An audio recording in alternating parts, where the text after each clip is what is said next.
মাসিনের মধ্যে লোক বেশি হওয়ার কথা না। বলতেন যে লোক হয়তো 80 কিন্তু লোক হয়তো 80-70 জন মানুষ। এই 80-70 জন মানুষে যখন সারা দেশের মধ্যে মানুষ কি করতে পারে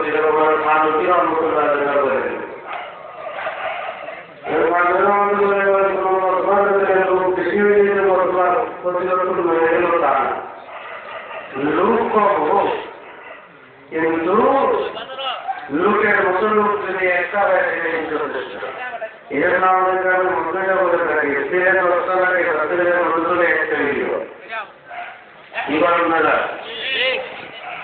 এই জন্য সবাই একটু জন্ম বসি ইনশাআল্লাহ কিছু কথা হবে। আর বলি ইনশাআল্লাহ আজকের মাঝে করবে আমাদের তারা ঘন্টার কানা মসজিদের সম্মান দিয়ে মনোযোগ করে বলি ইনশাআল্লাহ বিদায় বলি ইনশাআল্লাহ। এর আগ পর্যন্ত কেউ করতে পারবে না।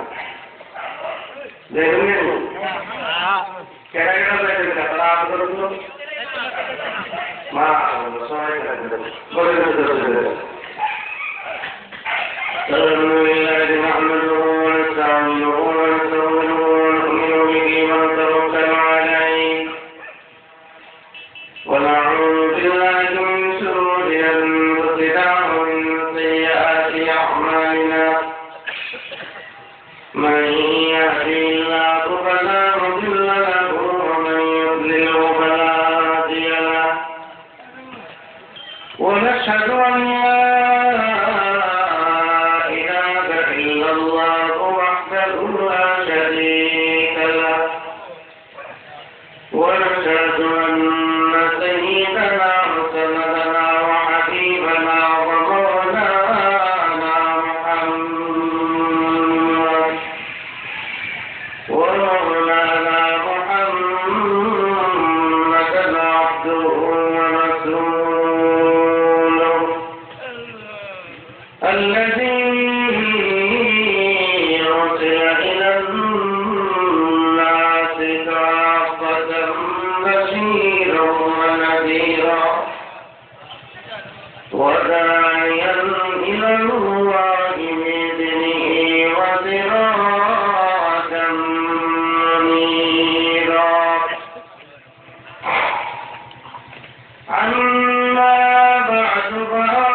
وإياكم بالآيات والذكر الحكيم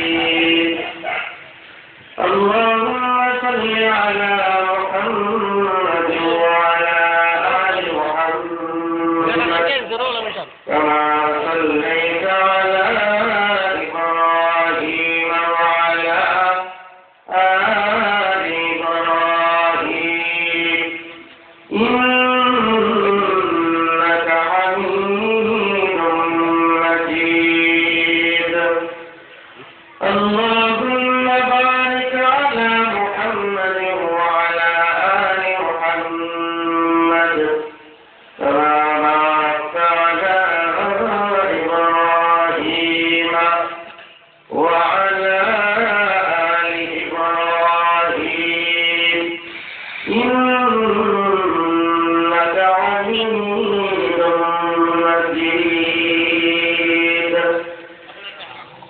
يا رب صل وسلم دائما أبدا على حبيبك ونبيك خير الخلق كلهم मेरे रब मेरे दुरूद व सलाम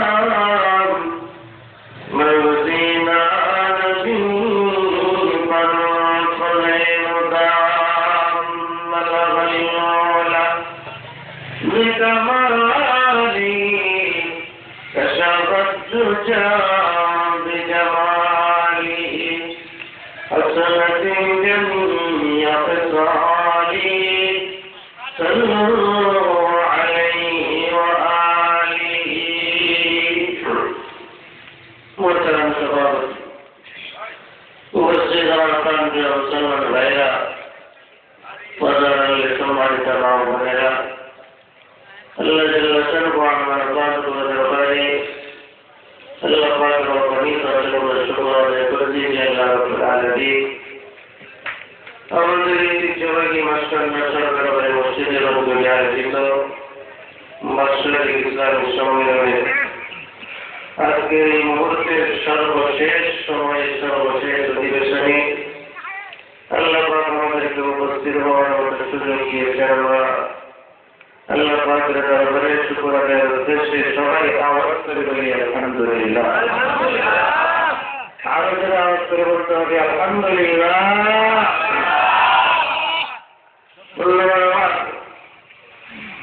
আল্লাহ পবিত্র কালাম কোরআন কারীমে আল্লাহ পবিত্র কালাম কোরআন কারীমে 19তম পারা সূরা ফুরকানের 27-29 নম্বর 3 আয়াত আজকের এই মুহূর্তে আপনাদের খেদমতে আপনাদের সামনে তেলাওয়াত করা হয়েছে। তেলাওয়াতকৃত আয়াতকে সামনে রেখে অল্প কিছুক্ষণ সময় আমরা অল্প কিছু কথা বলবো শুনবো। আল্লাহ যেন আমাদেরকে বলার মতো করে বলা শোনার মতো করে শোনা পরবর্তীতে বক্তা শ্রোতা সকলকে আমল করার তৌফিক দান করে আমরা দাওয়াত করে বলি আল্লাহুম্মা আমিন। যে আয়াতে কারিমা তেলাওয়াত করা হয়েছে এই আয়াতের মধ্যে আল্লাহ রাব্বুল আলামিন বলছেন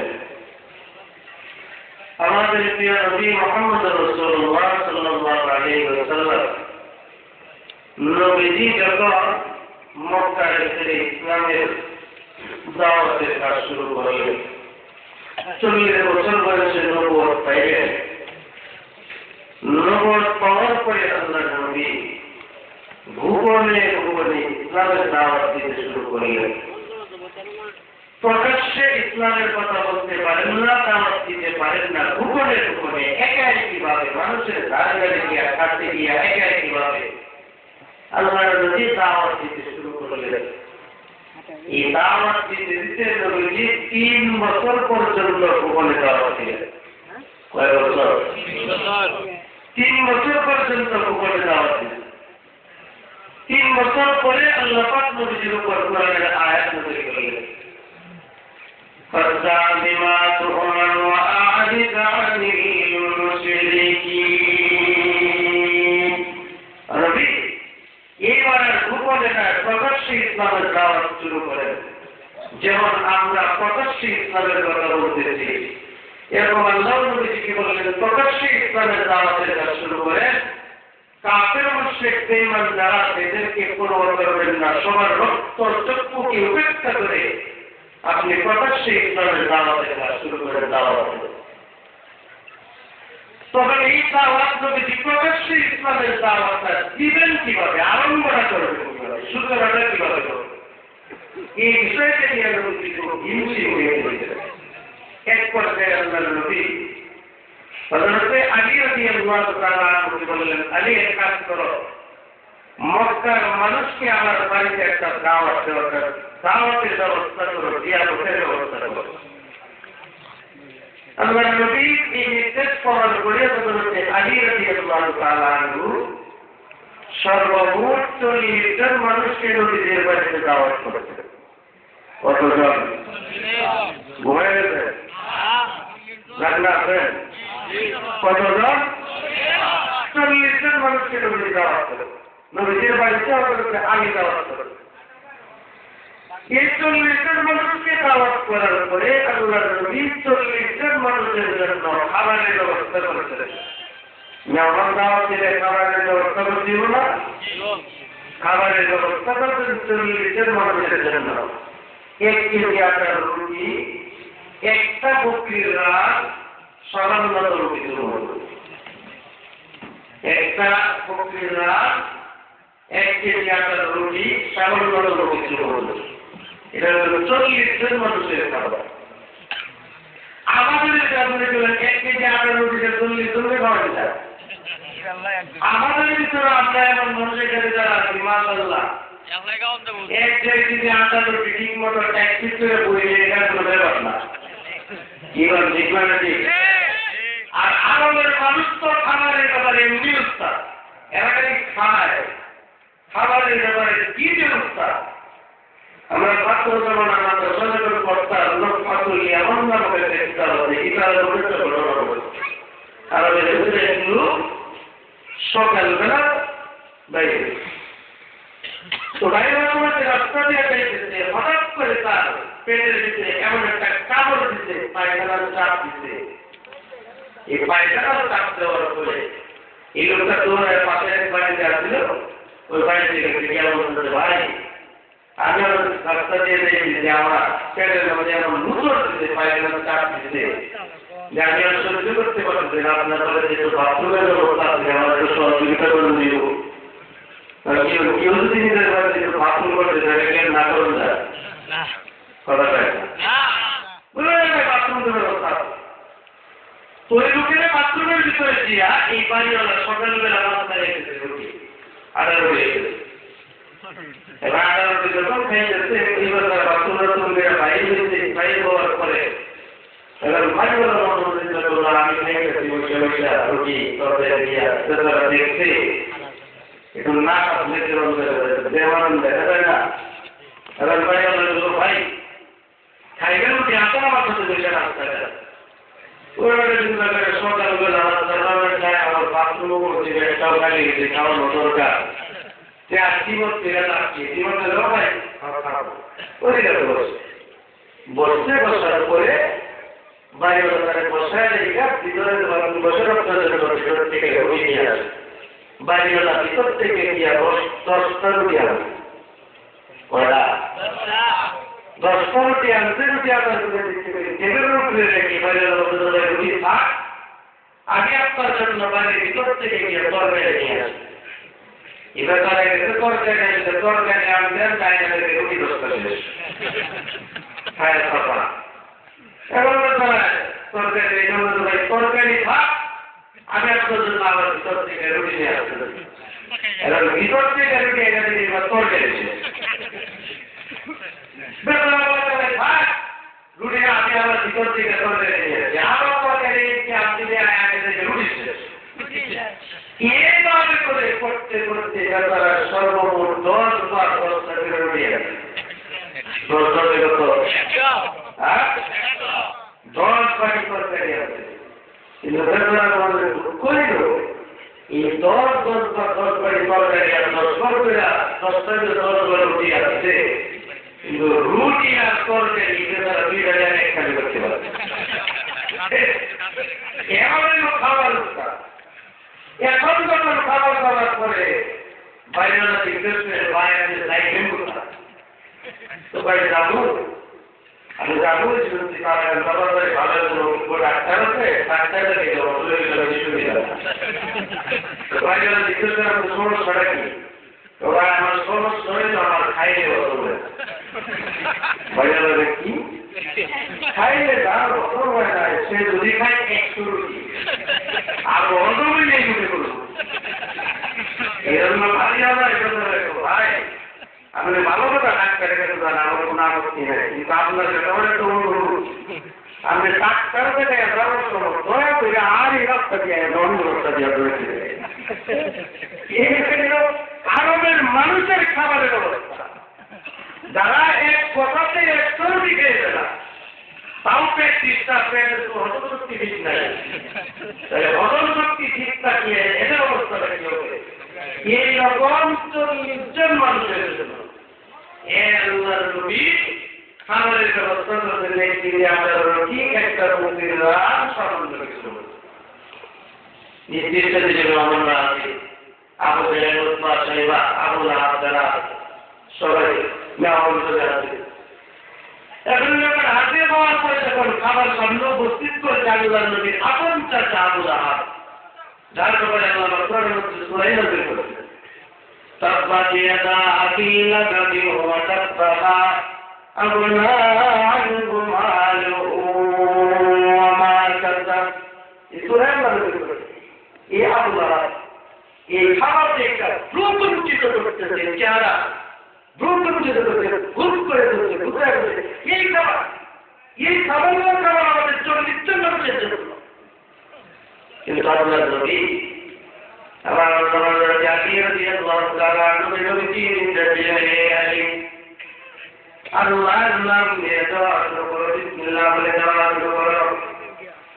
আমার অন্য কোনো ডাকা গেলে আল্লাহ আল্লাহ নিয়ে বিসমিল্লাহ বলে দেওয়া শুরু করে দিলেন।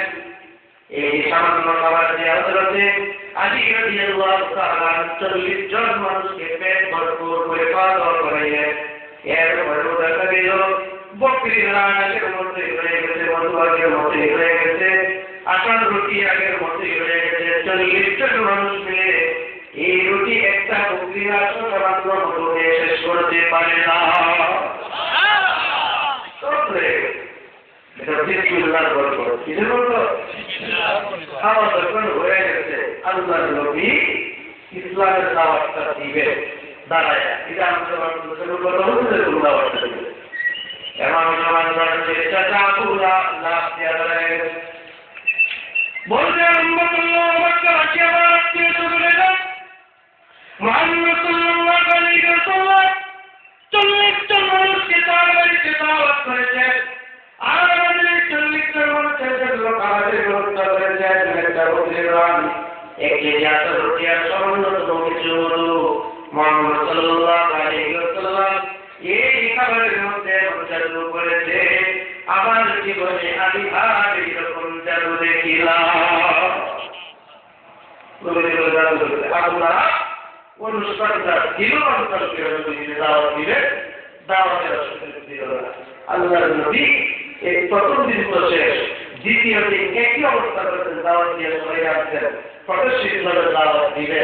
দ্বিতীয় দিন আল্লাহ এরকম অনুষ্ঠান করা চালু করে দিল, নবীর দাওয়াত দেওয়ার সুযোগ পাইলেন না। তৃতীয় দিন আল্লাহ নবী আর কোন দাওয়াতের ব্যবস্থা না করে নবী চলে গেলেন সরাসরি কাবা শরীফের পাশে ফাঁকা পাহাড়ের উপরে।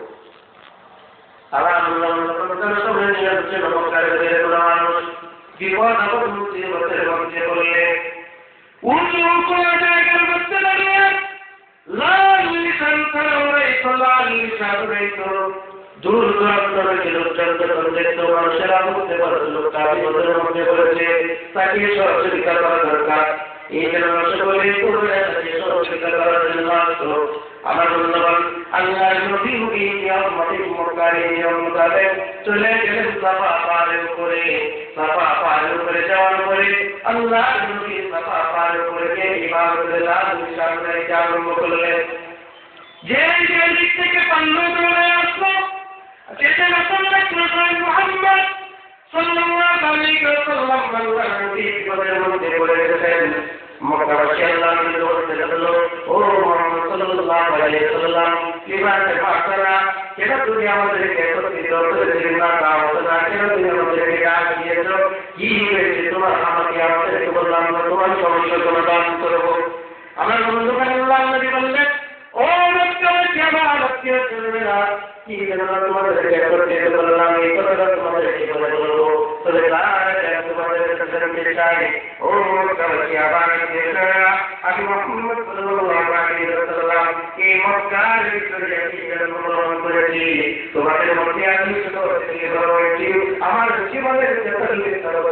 মক্কার মধ্যে বিদ্যমান করেছি।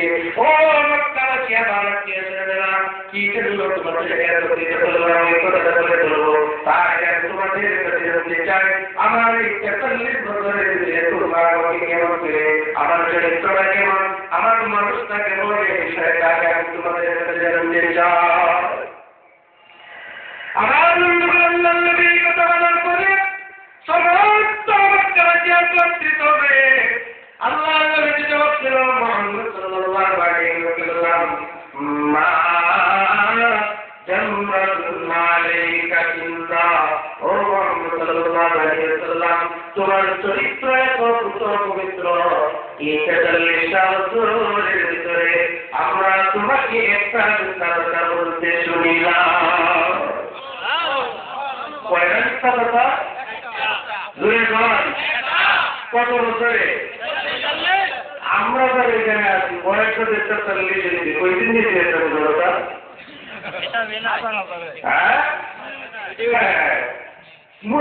মোবাইল নেই না, নিশাটা বারবার আমাদের পরিচয় নাম বলে আপনারও চিনবেন, এর নাম বললে আপনারাও চিনে ফেলবেন। তো সকালবেলা হয়তো কোথাও যাবে, ধরেন মনে করেন ৭টা ৮টার দিকে হয়তো মনসিক, তাহলে দিকে দেখা তো যখন আমার যখন পরে ৮টা হয়ে যাচ্ছে তাহলে নেওয়া যায়, তো ঘুম দিতে তো এই যে মুখে পাড়িয়ে দিই ছাড়িয়ে দিতে হবে সত্য মোবাইল নেওয়ার পরে কিন্তু তার অথচ নবীজি বলতেছেন, নবীজি সম্বন্ধে মক্কাবাসী বলতেছেন যে তুমি এত পবিত্র ৪৩ বছরের আমরা তোমাকে একটা মিথ্যা কথা বলতে শুনি। তখন নবীজি বললেন, ও মক্কাবাসী আমার আত্মীয়রা, আমার সম্বন্ধে তোমাদের ধারণা যদি এই হয়ে থাকে, তাহলে আজকের এই মুহূর্তে আমি যদি বলি, ও মক্কাবাসী আমার আত্মীয়রা, এই জাতি কথা পাহাড়ের উপরে দাঁড়ানো, তোমরা নিয়ে দাঁড়ানো, এই পাহাড়ের পিছনে কি হয়েছে তোমাদের কিন্তু তা জানা নাই।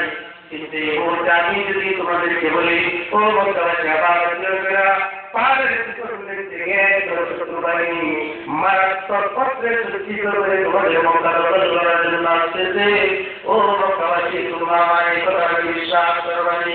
আমার বন্ধুগণ তখন মক্কাবাসী বলল, ও মুহাম্মদ সাল্লাল্লাহু আলাইহি ওয়াসাল্লাম, তুমি যদি আমাদেরকে এমন কথা বলো অবশ্যই আমরা তোমার কথাকে বিশ্বাস করে নেব।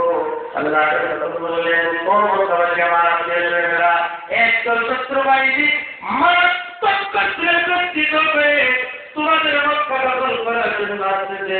এটা যেমন তোমাদের জন্য সংবাদ, এর কেউ আরো বেশি দুঃসংবাদ হলো, ও মক্কাবাসী আমার আত্মীয়রা, তোমরা যে দেবদেবীর পূজা করেছ, যে দেবদেবীর পূজার মধ্যে নিমগ্ন হয়েছ, যে মূর্তির পূজা তোমরা করেছ, এমন অবস্থায় তোমরা যদি কাজ মানা চাও, মরতে দেরি হতে তোমাদের কবরটা জাহান্নামের টুকরা হইতে দেরি হবে না।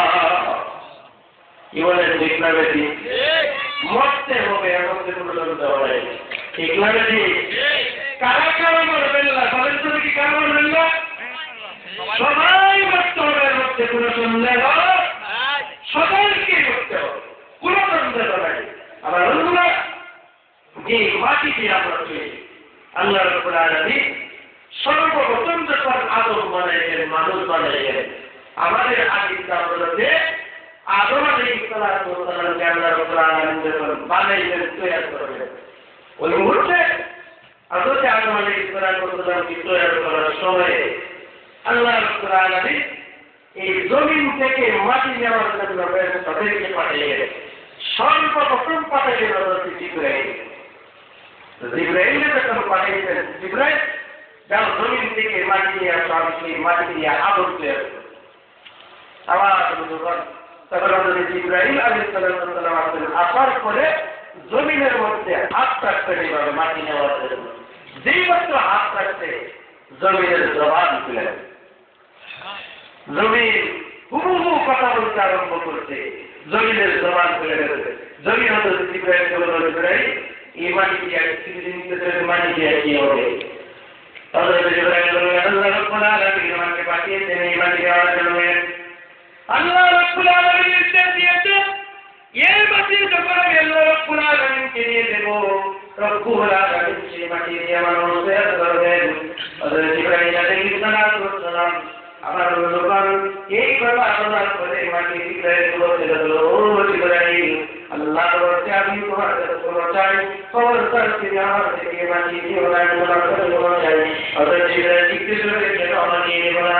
জিবরাইল বলে, ও জিবরাইল, মাটি বলে তুমি যদি আমার কাছ থেকে মাটি নেও, এই মাটি নিয়ে যখন আল্লাহ আদম জিয়ারত করবেন, ওই আদম জিয়ারত করার পরে আদম যখন দুনিয়ায় চলে যাওয়ার পর সকল গুনাহ করতে থাকবে, আল্লাহর নাফরমানি করতে থাকবে, আল্লাহর হুকুমকে লঙ্ঘন করে আরম্ভ করবে, তখন আল্লাহ রাব্বুল আলামিন এই সমস্ত মানুষগুলিকে জাহান্নামের ভিতরে পাঠাইবেন। আমি জানুন, আমি মাটি জাহান্নামের আগুন সহ্য করতে পারবো না, এই জন্য আমি তোমার কাছে ক্ষমা চাই, মেহরবানি করে তোমার কাছ থেকে মাটি নিও না। মাটির এই কথা জিবরাইলের মন নরম হয়ে গেছে, জিবরাইল চলে গেছে। কে বলতে আল্লাহ মাটিতে এমন কথা বলে, এই জন্য আমি মাটি আনতে বললাম, আল্লাহ আমাকে মাফ করে দেব। এরপরে আল্লাহ ইসরাইলকে পাঠাইলেন, ইসরাইলও ফেরত ছিল, মাটি দিতে পারে নাই।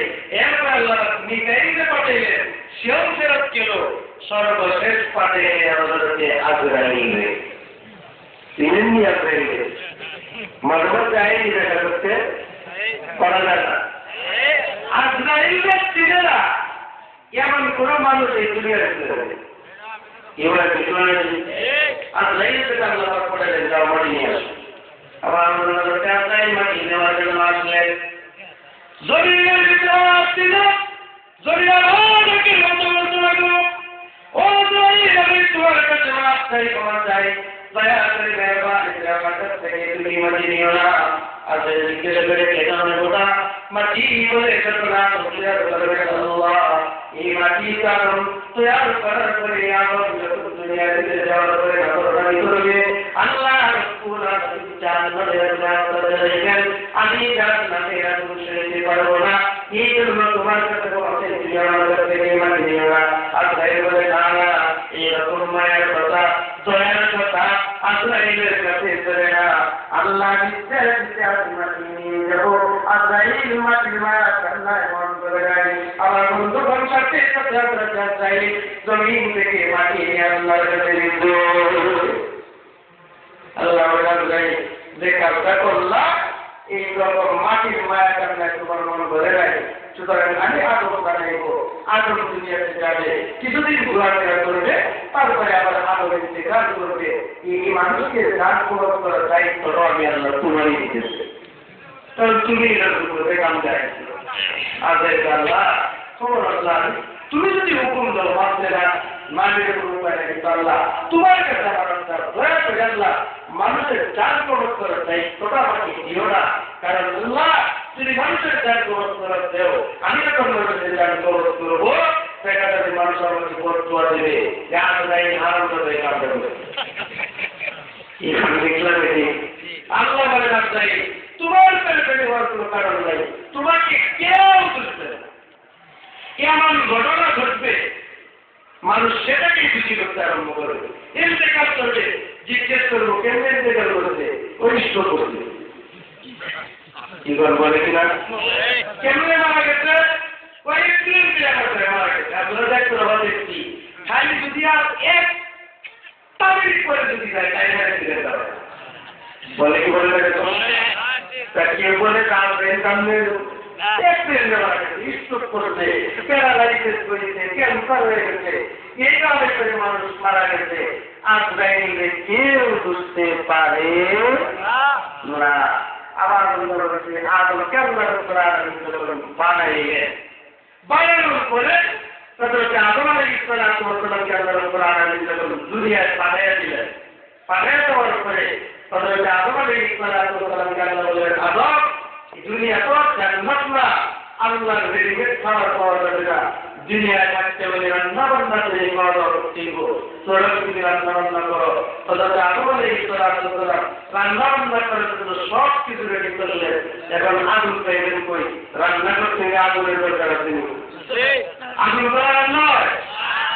হযরত আদম আলাইহিস সালাম আল্লাহ এখন আগুন আল্লাহ রাব্বুল আলামিন হযরত জিবরাইল আলাইহিস সালামকে বলে জিবরাইল জাহান্নামে যাও জাহান্নামে গিয়ে জাহান্নামের যে সরদার মালিক সরকার থেকে গিয়ে জাহান্নামের থেকে কিছু আগুন নিয়ে সেই আগুনকে দিয়ে আসো আদম সেই আগুন দিয়ে রান্না করে খাওয়া যাবে হযরত জিবরাইল আলাইহিস সালাম যেতেন জাহান্নামের সরদার মালিক সরকার ইয়া বললেন ভাই মালিক আল্লাহ পাক পাঠিয়ে দেন আদম আলাইহিস সালাম দুনিয়াতে রান্না করবেন এজন্য আগুনের দরকার আপনি আমাকে আগুন দেন মালিক বলতে আগুন দিয়ে দেব আপনাকে কতটুকু দেব এটা পরিমাণ বলেন কি পরিমাণ আগুন দরকার বলে আগুন কি পরিমাণ করবে এটা তো আল্লাহ বলেন নাই তাহলে কাছে একটা খেজুরের বিচি পরিমাণ আগুন আমার দিয়ে খেজুরের বিচি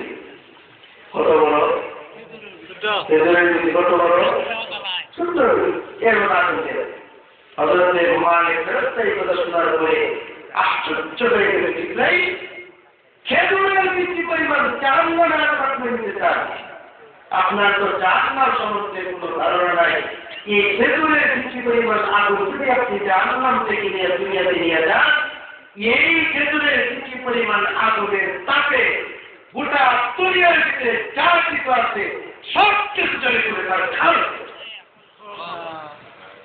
বলে তার কি পরিমাণ বলে আল্লাহ তার অর্ধেক কি আছে বলে না তারও সম্ভব না তাহলে আল্লাহ জিজ্ঞেস করে আবার আল্লাহ জিবরাইল আলাইহিস সালাম আল্লাহকে জিজ্ঞেস করলেন আল্লাহ রাব্বুল আলামিন বলেন ও জিবরাইল সালাম খেজুরের বিচি তো দূরের কথা সরিষার দানাকে আছে সরিষার দানা ওই সরিষার দানা পরিমাণ আগুন নিবা আর সরিষার দানা পরিমাণ আগুনকে 70টা ভাগ করবা সরিষার দানা 70 ভাগ করবে কেমন কেউ আপনি নিয়ম করে দেয় এটা সরিষার দানা 70 ভাগ করবে আল্লাহু আকবার জোরে বলুন আল্লাহু আকবার আর জোরে বলুন আল্লাহু আকবার আল্লাহ সরিষার দানা পরিমাণ আগুন নিবা 70টা ভাগ করবে আবার আল্লাহ কোরআনে বলে দিলেন এই 70 ভাগের এক ভাগ আগুন সরাসরি তোমরা দিবা না তাহলে তোমরা দিলে আদম ধরে সরকার হয়ে যাবে এই 70 ভাগের এক ভাগ দুনিয়া এই আগুনটাকে দুনিয়ার ভিতরে যত সর্বমহাসাগর আছে যত খাল বিল নদী আছে যত নদী আছে ব্রহ্মপুত্রের ভিতরে চুবাইবা মেঘনার ভিতরে চুবাইবা পদ্মার ভিতরে চুবাইবা গঙ্গার ভিতরে চুবাইবা যমুনার ভিতরে চুবাইবা বঙ্গোপসাগরের ভিতরে চুবাইবা চুবাইবা এবার দুনিয়ার ভিতরে যত সর্বমহাসাগর নদী নালা খাল বিল আছে সব কিছুর উপরে আগুনটাকে দিতেইবা রুতেইবা চুবাইবা আর রুতেইবা এরপরে সে আগুনটা নিয়ে যাবে এই আগুনটা নিয়ে তাও সরাসরি আগুনের হাতে দিবে না পাহাড়ের করে রেখে দিবে আর আগুনকে বলবে পাহাড় থেকে যে আগুন নিয়ে আসে ওই আগুন দিয়ে যেন সে আল্লাহ আল্লাহ করবে জিবরাইল আলাইহিস সালাম সরিষার তারা পরিমাণ জাহান্নামের আগুনকে 70 বছরে একবার আগুন নিয়ে দুনিয়ার ভিতরে যত নদী সাগর মহাসাগর আছে সবগুলির মধ্যে চুবাইয়া আর সরাসরি আগুনের হাতে রাখিয়া পাহাড়ের উপরে নিয়ে রাখছে যে মাত্র পাহাড়ের উপরে নিয়ে রাখছে এই আগুনের তাপে পাহাড় দিয়ে তার সাথে দিতে হবে বন্ধ দেখি তাহলে পাহাড়ের যদি অবস্থা হয় সেই জাহান্নামের আগুন মানুষকে ফেলে সহ্য করবে আমরা কেন সহ্য করবো এই সাহস কি মানুষের আছে এই সাহস কেমন করি আমরা যদি আপনারা আবার দেখে অবস্থা পাহাড় চলে পড়েছে পাহাড় এবার তোমার সাথে কান্না করতে আরম্ভ করে তখন বলে আমি ও মানে আল্লাহর পাহাড় কি অপরাধ তোমার কাছে আমি করলাম কি দোষ আল্লাহ আমি তোমার কাছে করলাম রব্বুল আলামিন দিনারা কানুন দিয়ে সরকার করে দিল আল্লাহ রব্বুল আলামিন আমার বন্ধুগণ পাহাড়ের কান্না করেছে হযরত জিবরাইল আলাইহিস সালামকে বললেন ও জিবরাইল তাড়াতাড়ি যাও কি আগুনটা নিয়ে আবার জাহান্নামের মধ্যে রেখে দাও আর আদমকে বলো পাথরে বসা দিয়েছে আগুন তৈরি হয়, ওই আগুন থেকে আগুন সংগ্রহ করে সেটা রান্নার কাজ করু। বইয়ের মধ্যে বলছেন না আদিমকালের মানুষ পাথরে পাথরে পাথরে দিয়ে আগুন তৈরিরা সেটা দিয়ে তারা রান্না বান্নার কাজ করতো। বন্ধুরা, এই যদি কয়েকটা আন্দারে আগুনের এত ভয়াবহতা, তাহলে সেই আগুন কেমন করে সৃষ্টি করবে? খবর আছে? জুড়ে মনে আছে? সে আগুন সহ্য করার ক্ষমতা আমার নাই। এজন্য নবীজি ছোট্ট পৃথিবীরা আমল করে দিতেন। আল্লাহর নবীর কাছে একজন ব্রাহ্মণ আয়েশা নবীজিকে বলল, ইয়া রাসূলুল্লাহ দুল্লানি আলা আমালিন ইযা আমিলতুহু তাফালু জান্নাহ। নবী, আমাকে এমন কিছু আমল কইরা দেন যে আমলগুলি করলে পরে আমি সরাসরি আল্লাহর জান্নাতে ঢুকে গেছি। জান্নাতে যাইতে জানি কারা কারা যান? নানা করা যায় এরা নানা করা আমার নাম চাই দূরে করেন আরো দূরে করেন। এতগুলি মানুষ একটা তসবির যদি দিতে তাহলে আমার তো মনে করি আমার তোর ভোটকে তারা কেন তার থানার থেকে ধাক্কা লাগানোর কথা পুলিশ যদি আছে ঘুম আরামের দামের কথা যে আমার কোন দাবি লাগতো দূরে কোন তো আল্লাহ আকবার।